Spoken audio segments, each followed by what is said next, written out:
मागील भागात रितेश 4 तास प्रवास करून मुंबईला पोहोचतो. स्टेशनवर उतरल्यावर तो टॅक्सीची वाट बघत असतो. इतक्यात त्याच्या खांद्यावर एक व्यक्ती टॅप करतो. रितेश त्या व्यक्तीकडे वळून बघतो आणि त्या व्यक्तीकडे तोंड करून उभा राहतो. आता पुढे त्या व्यक्तीसोबत रितेशचं थोडं बोलणं होतं आणि ते जवळ कॅफेमध्ये जातात. तिथे दोघांचा 1 तास बोलणं होतं. त्या व्यक्तीचं बोलणं रितेश शांतपणे ऐकत असतो. त्याचं बोलणं ऐकून रितेशला खूप राग येत असतो, पण तो चेहऱ्यावर तसं काही दाखवत नाही. त्या व्यक्तीचं सर्व बोलणं झाल्यावर रितेश त्याला म्हणतो, झालं का तुमचं? मला 1 वाजता ऑफिसमध्ये मीटिंग आहे, मी निघतो. एवढं बोलून रितेश सरळ कॅफेमधून बाहेर येतो आणि कॅब बुक करतो. कॅब येताच त्यामध्ये बसतो आणि सरळ ऑफिसमध्ये जातो. ऑफिसमध्ये कामात त्याचं मन लागत नाही. त्याला घडी घडी त्या व्यक्तीने सांगितलेलं सर्व आठवत असतं. लंच ब्रेकमध्ये प्रियाचा रितेशला फोन येतो. रितेश फोन रिसीव्ह करत नाही. परत 5 मिनिटांनी प्रियाचा फोन येतो. ह्यावेळेस रितेश फोन रिसीव्ह करतो. प्रिया, हॅलो, ऑफिसमध्ये बिझी आहात का तुम्ही? रितेश, हो, थोडा बिझी आहे. प्रिया, कधी पोहोचले? हे विचारण्यासाठी फोन केला होता मी. रितेश, 12 वाजता. प्रिया, जेवण केलं का तुम्ही? रितेश, हो. रितेशचं असं तुटक बोलणं ऐकून प्रियाला वाईट वाटतं, पण ती विचार करते ऑफिसमध्ये बिझी असते म्हणून असं बोलत असतील. रितेश, तुझं बोलून झालं असेल तर ठेवू का फोन? मीटिंगला जायचे आहे. प्रिया फक्त हुंकार भरते. रितेश लगेच फोन कट करतो. रितेशच्या अशा वागण्याने प्रिया दुखावली जाते. ती विचार करू लागते, हे असं का वागत आहे? इकडे रितेश पण प्रियाबरोबर असं वागून स्वतःला दुखवत असतो. पण त्या व्यक्तीने रितेशच्या मनात प्रियाविषयी विष पेरलेले असते. रितेश मनातून सर्व विचार काढून टाकतो आणि कामाला लागतो. प्रिया खूप वेळ रितेश बद्दल विचार करते. मग ती शेवटी ठरवते, रात्री कॉल करून त्यांच्याशी बोलू. मग ती सर्व विचार बाजूला ठेवते आणि अभ्यासाला बसते. सायंकाळी रितेश घरी येतो. फ्रेश होऊन जेवणासाठी डायनिंग टेबलवर येऊन बसतो. डायनिंग टेबलवर दादाही बसलेला असतो. दादा, रितेश, नवीन कंपनीमध्ये जॉईनिंग कधी करायचे आहे? रितेश, अजून 10 दिवसांनी जॉईन करायचं आहे, पण तिथे पहिला पूर्ण महिना ट्रेनिंग आहे रे. दादा, ते तर सर्वीकडेच असतं, त्यात काय? रितेश, अरे पण दादा, ट्रेनिंग पुण्याला आहे. दादा, अरे पण असं का आहे? कंपनी मुंबईमध्ये आहे आणि ट्रेनिंग पुण्याला का? रितेश, त्यांची मेन ब्रांच पुण्यात आहे म्हणून. दादा, ओके, मग तुला पुण्याला राहावं लागेल 1 महिना. रितेश, हो ना, तेच टेन्शन आलं आहे. दादा, त्यात टेन्शन घेण्यासारखं काय आहे? माझे खूप मित्र आहेत पुण्यात. मी तुझी राहण्याची आणि जेवणाची व्यवस्था करतो पुण्यात. रितेश, खरंच दादा? दादा, मग विषय आहे का? माझा भाऊ पुण्याला जात आहे, त्याची सोय तर मी अशी चुटकी सरशी करेल. एवढं बोलून दोघंही एकमेकांना टाळी देऊन हसू लागतात. दादा बरोबर बोलून रितेशचा मूड चांगला होतो. सर्वांची जेवण होतात आणि रितेश त्याच्या रूम मध्ये येतो. रूम मध्ये येताच रितेशला प्रियाची आठवण येऊ लागते. पण त्याला दुपारी भेटलेल्या व्यक्तीचं बोलणं आठवतं आणि तो बेडवर आडवा होतो. इतक्यात त्याचा फोन वाजतो. रितेश बघतो तर प्रियाचा कॉल असतो. तो लगेच फोन उचलतो आणि कानाला लावतो. प्रिया, हॅलो. रितेश, हा बोल. प्रिया, काय करत आहात तुम्ही? रितेश, झोपण्याची तयारी. प्रिया, जेवण झालं का तुमचं? रितेश, हो. प्रिया, ओके. रितेश काहीच बोलत नाही. प्रिया, एक विचारू का तुम्हाला? रितेश, हो. प्रिया, दुपारपासून तुम्ही नीट का बोलत नाही माझ्यासोबत? रितेश, नीट म्हणजे मी आता नीट नाही बोलत आहे का? प्रिया, नीट म्हणजे नेहमीसारखं का बोलत नाही आहे असं मला म्हणायचं होतं. रितेश, मी नेहमीसारखंच बोलत आहे. प्रिया, रितेश, चल मी झोपतो. प्रवासाने थकलो आहे. तू व्यवस्थित अभ्यास कर. तुझ्या ध्येयावर लक्ष केंद्रित कर. एक्झाम होईपर्यंत दुसरा कसलाच विचार करू नको. फक्त अभ्यासाचा विचार कर. Priya, Ritesh, okay, bye, good night. Priya, bye, good night. एवढं बोलून रितेश फोन ठेवतो आणि सरळ डोळे मिटून घेतो. प्रवासाच्या थकव्यामुळे तो झोपून जातो. पण तिकडे प्रिया खूप दुखावते. तिला खूप वाईट वाटतं. रितेशचं बोलणं ऐकून ती थोड्या वेळ विचार करते आणि मनाशी पक्क ठरवते, आता मी यांना फोनच नाही करणार. जोपर्यंत माझी एक्झाम होत नाही तोपर्यंत मी यांच्याशी नीट बोलणारच नाही. आता पूर्ण लक्ष अभ्यासावर आणि माझ्या ध्येयावरच केंद्रित करणार, असा निश्चय करून प्रिया अभ्यासाला बसते. असेच 10 दिवस निघून जातात. प्रिया पण रितेशला फोन करत नाही व रितेश पण प्रियाला फोन करत नाही. उद्या पेपर असतो म्हणून प्रिया आजच मुंबईला जायला निघते. ती सर्व तिचं सामान आवरते, बॅग भरते आणि घराबाहेर निघते. तिचे पप्पा त्यांच्या बाईकला किक मारता. प्रिया बाईकवर बसणार इतक्यात तिची आई रडायला लागते. आईला रडताना बघून प्रियाला पण रडू येऊ लागतं. माई लेकी एकमेकांच्या गळ्यात पडून रडू लागतात. त्यांना असं बघून पप्पा आईला रागवतात आणि समजवतातही. अगं, ती कुठे लांब जाते आहे का? सासरी जाते आहे मुंबईला. मुंबई 4 तासाच्या अंतरावर आहे. जेव्हा आठवण आली तेव्हा आपण तिच्या घरी जाऊन तिला भेटून परत येऊ शकतो. शांत हो आता, जरा आवाज स्वतःला. पप्पांचं असं बोलणं ऐकून आई शांत होते. प्रिया पप्पांच्या बाईकवर बसते, आईला हसत बाय करते आणि रेल्वे स्टेशनकडे निघते. पप्पा, बेटा, तू खूप गुणी मुलगी आहेस. अरेंज मॅरेज करून आई वडिलांचं नाव मोठं केलंस. मला खूप अभिमान वाटतो तुझा. प्रिया, थँक्यू पप्पा. पप्पा, अशीच आनंदी राहा. शिक्षण पूर्ण करून स्वतःच्या पायावर उभी राहा. आणि जे तुझं शिक्षण पूर्ण करत आहे त्यांचे उपकार कधी विसरू नकोस. त्यांचा शब्द कधी मोडू नकोस. खूप मोठ्या मनाचे आहेत माझे जावई बापू. प्रिया, प्रिया मनातल्या मनात रितेशचा विचार करू लागते. 10 दिवस झाले होते पण रितेशने तिला फोन केला नव्हता की तिनेही रितेशला फोन केला नव्हता. असे का वागत असतील रितेश हे तिला समजत नव्हते. इतक्यात रेल्वे स्टेशन येते आणि बाईक थांबते. पप्पा प्रियाला मुंबई जाणाऱ्या रेल्वेमध्ये बसवतात आणि घरी येतात. प्रिया मुंबईला पोहोचते. ऑटो रिक्षा करून घरी येते. घरी येऊन फ्रेश होते. सासूबाई तिला म्हणतात, स्वयंपाक मोठीने बनवला आहे. भाज्या गरम करून डायनिंग टेबलवर जेवायला वाढ, मी आलेच. प्रिया मान हलवून हो म्हणते. दुपारची जेवण होतात. प्रिया किचन मधला सर्व आवरून तिच्या रूम मध्ये जाते. तिच्या बॅग मधलं सर्व सामान कपाटात ठेवते आणि उद्याचा पेपरचा स्टडी करत बसते. सायंकाळचा चहा झाल्यावर प्रिया लगेच रात्रीच्या स्वयंपाकाला लागते. दोघं जावा मिळून स्वयंपाक करतात. स्वयंपाक होताच जाऊबाई प्रियाला डायनिंग टेबलवर वाढायला सांगतात. ते ऐकून तिला नवल वाटतं, कारण रितेश अजून आलेला नसतो. सर्वजण डायनिंग टेबलवर जेवायला बसतात. सर्वांची जेवण होतात. जाऊबाई प्रियाला पण जेवण करायला सांगतात. प्रिया पण जेवण करून घेते. किचन मधलं सर्व काम झाल्यावर प्रिया तिच्या रूम मध्ये जाणार इतक्यात दादा आणि जाऊबाई प्रियाला हॉल मध्ये बोलवतात. प्रिया हॉल मध्ये जाते. दादा, प्रिया, उद्या कोणता पेपर आहे? Priya, communication skills.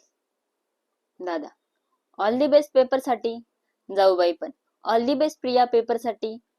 Priya, thank you दादा. थँक्यू ताई. दादा, उद्या कशी जाणार आहेस कॉलेजला?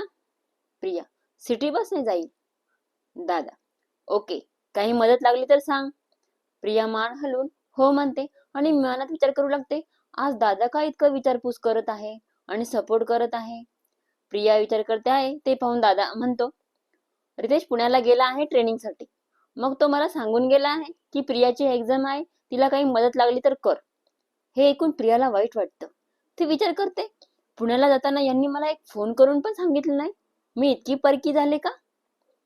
प्रिया परत विचार करते आहे ते पाहून दादा परत म्हणतो, त्याने तुला सांगितलं नाही कारण तू नाराज नको व्हायला. त्याची ट्रेनिंग 1 महिना आहे आणि तो कालच गेला पुण्याला. दादांचे वाक्य ऐकून प्रियाला शॉक लागतो. तिचा चेहरा उतरतो. ती परत विचारांमध्ये गुरफटते. तिला नाराज झालेलं पाहून दादा, प्रिया, असं कर, आता तू अभ्यास कर. उद्या सकाळी मी तुला कॉलेजला सोडतो. दादाचं बोलणं ऐकून प्रिया विचारांमधून बाहेर येते आणि मान हलवून हो म्हणते. प्रिया तिच्या रूम मध्ये येते. रूमचा दरवाजा बंद करते आणि त्याच्या दरवाजाला पाठ टेकून खाली बसते आणि तोंड दाबून रडू लागते.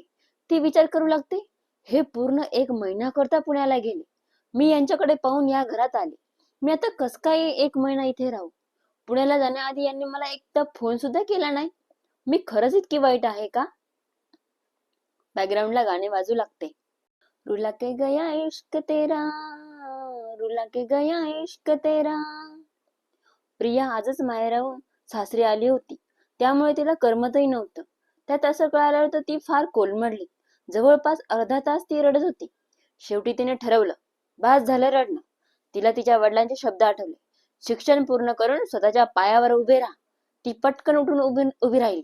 वॉशरूम मध्ये जाऊन चेहरा धुतला. ती फ्रेश झाली आणि स्टडी टेबलवर अभ्यासाला बसली.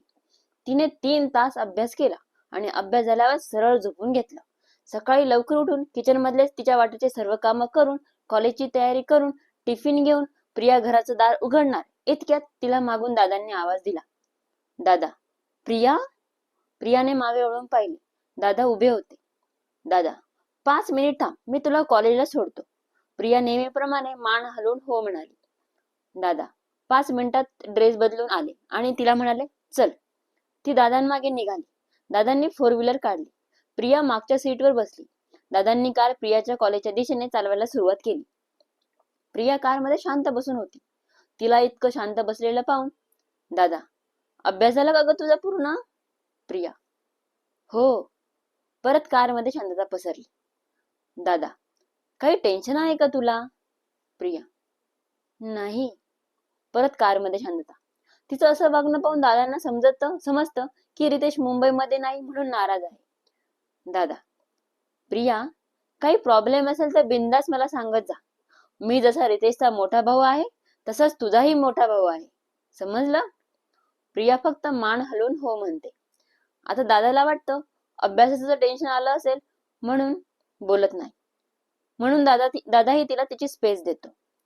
प्रियाचं कॉलेज येतं. प्रिया कारमधून उतरते. दादांना थँक्यू म्हणते. दादा परत प्रियाला ऑल दी बेस्ट विश करतात आणि कार रिटर्न घराकडे पळवतात. प्रिया कॉलेजमध्ये जाते. तिला जो आणि राहुल भेटतात. ते तिघं सोबत एक्झाम हॉलमध्ये जातात. पेपर सुरू होतो. प्रियाचा छान अभ्यास झालेला असतो म्हणून तिला सर्व प्रश्नांची उत्तरे येत असतात. ती शांतपणे सर्व प्रश्नांची उत्तरे लिहिते. इकडे दादा कारमधूनच रितेशला फोन लावतात. रितेश आळस देत. हॅलो. दादा काय रे अजून झोपला आहेस का? रितेश हो रे, कालचा पहिला दिवस होता ट्रेनिंगचा. पूर्ण कंपनी पाण्यात खूप दमछाक झाली. दादा ओके. रितेश तू कस काय इतक्या सकाळी सकाळी फोन केलास? दादा प्रियाला कॉलेजला सोडवायला आलो होतो. तिचा आज पहिला पेपर आहे ना. दादाचं बोलणं ऐकून रितेश उठून बसतो. तो विसरला होता तिचा आज पेपर आहे. फोन नाही पण तिला तो ऑल दी बेस्टचा मेसेज करणार होता. रितेशला शांत झालेला पाहून दादाला जे समजायचं ते तो समजला. दादा विसरलास ना तू? प्रियाचा पेपर आहे असं, आणि तिला विश पण केलेलं दिसत नाही आहे. रितेश दादा खूप नाराज होती रे ती. खूप शांत शांत होती. मी तिच्याशी इतकं बोललो तरी फक्त मान हलवून हो किंवा नाही उत्तर दिलं तिने. रितेश ती अशीच बोलते, मान हलवून. यात काही नवल नाही. दादा ओके. हा तुमचा पर्सनल प्रॉब्लेम आहे. मी बोलणं योग्य नाही. पण मला असं वाटतं जास्त ताणू नकोस. जे आहे ते सरळ स्पष्ट शब्दात क्लिअर कर. रितेश तिची एक्झाम झाली की बोलणार आहे मी तिच्याशी. दादा ओके. अजून काय चाललं मग? नवीन कंपनी कशी आहे? रितेश खूप मोठी आहे रे नवीन कंपनी. मुंबईमध्ये खूप छोटा प्लांट आहे या कंपनीचा. पुण्यात खूप मोठा प्लांट आहे. दादा ओके. चल घरी पोहोचलो मी. बोलू नंतर. बाय. रितेश बाय.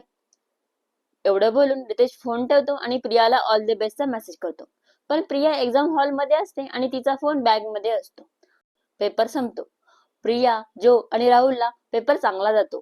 ते तिघं बोलत बोलत कॉलेजच्या कॅन्टीन मध्ये येतात. तिथं ते तिघं टिफिन खातात. टिफिन खाता खाता प्रिया मोबाईल चेक करत असते. तिला रितेशचा मेसेज दिसतो. ते पाहून ती खूप खुश होते आणि मेसेज ओपन करते. रितेशने तिला एक्झाम साठी ऑल दी बेस्ट विश केलेलं होतं. तिला रितेशचा साधा मेसेज पाहूनही आनंद झाला होता. तिच्या चेहऱ्यावर स्माइल पाहून जो आणि राहुल तिला चिडवू लागतात. जो आणि राहुल एक साथ. ओहो, कुणाचा मेसेज आला प्रियाला? मेसेज पाहून प्रिया तर 7व्या आसमानावर आहे. एक मुलगी खूप लकी आहे. जो आणि राहुलचं चिडवणं पाहून प्रिया अजून जास्त लाजू लागते. असं त्यांचं हसी मजाक लांबून पूजा पाहत होती आणि प्रियाच्या आनंदावर जळतही होती. असेच 15 दिवस निघून गेले. प्रियाचे सर्व थेरोटिकल पेपर झाले. आता फक्त प्रॅक्टिकल एक्झाम बाकी होती. प्रिया शेवटचा थेरोटिकल पेपर देऊन घरी येत होती. सिटी बसने. आज पण तिला रितेशचा ऑल द बेस्टचा मेसेज आलेला होता आणि तो मेसेज पाहून प्रिया खुश झालेली होती. 15 दिवसांमध्ये तिला तिच्या 5ही पेपरला ऑल द बेस्टचा मेसेज आला होता रितेशचा. बाकी दुसरा काहीच कॉन्टॅक्ट नव्हता दोघांचा. सर्व थेरोटिकल पेपर संपल्यामुळे प्रिया जरा रिलॅक्स होती. बसमध्ये ती कानात हेडफोन टाकून मोबाईलवर गाणे ऐकत होती. गाणं चालू होतं. नसीब से मिला जो ये तेरा साथ है, हर पल मेरे होठों पे तेरी बात है. गाणे ऐकत ऐकत प्रिया घरात आली आणि फ्रेश होण्यासाठी रूममध्ये गेली.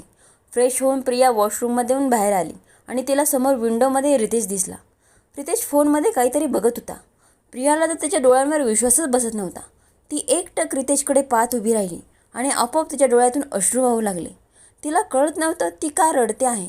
ती जवळपास 1 महिन्यानंतर त्याला बघत होती. तिचे डोळे त्याला पाहायला असुसले होते. तिला मनातून खूप वाटत होतं सरळ रितेशकडे जाऊन त्याला घट्ट मिठी मारावी. पण तिचा मेंदू तिला आधीचं रितेशचं वागणं आठवण करून देत होता. शेवटी तिच्या मन आणि मेंदूच्या लढाईत तिचं मन जिंकलं आणि ती पळत जाऊन रितेशला पाठीमागून बिलगली. काय होईल पुढे? प्रियाने रितेशला मिठी मारली तर रितेश पण तिला मिठीत घेईल का? जाणून घेण्यासाठी पुढचा भाग नक्की ऐका. कथा आवडल्यास नक्की लाईक करा, शेअर करा आणि कमेंट करा आणि सबस्क्राईबही करा. थँक्यू.